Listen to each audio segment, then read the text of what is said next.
some of the worst affected victims of Zamfara's lead poisoning crisis. Symptoms here include paralysis and even brain damage.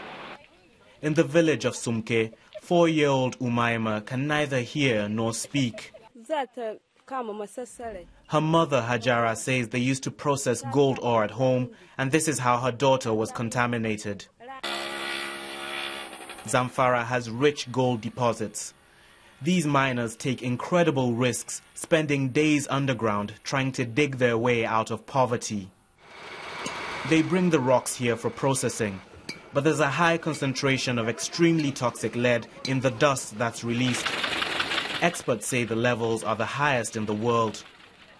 A lot of the processing used to happen here in the village, and even now the men are bringing the dust back home on their tools and clothes. For the children, this creates a poisonous playground. At least 8 villages in this area have been contaminated in what is one of the world's worst cases of lead poisoning. Hundreds of children have died and thousands more have been left needing urgent medical attention. Here in Bagega, that includes more than half of all children under the age of 6. This treatment center is run by the aid group Doctors Without Borders. Children receive medication which helps clear the lead from their bodies. This can take up to 15 years. Aid workers worry the government may not have the capacity to take over this treatment. The State Ministry of Health and the Federal Ministry of Health, they are not active on the ground. There is funds which has been released for medical intervention through the Federal Ministry of Health. Up to today, we have not seen them. And lead treatment is a complicated treatment.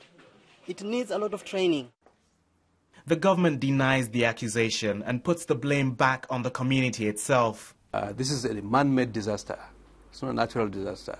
Illegal mining is the underlying reason for this. Lack of awareness is behind it.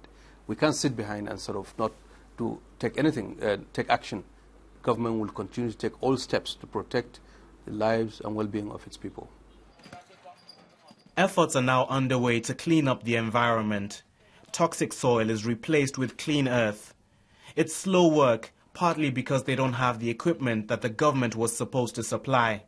Medical help can only be given once all the poisonous soil has been removed, and that hasn't happened in Bagega village. Aid agencies and villagers are asking why the government has not been treating this as an emergency, because that's what it is. Gold mining may be lucrative, but lead is proving to be a highly damaging byproduct.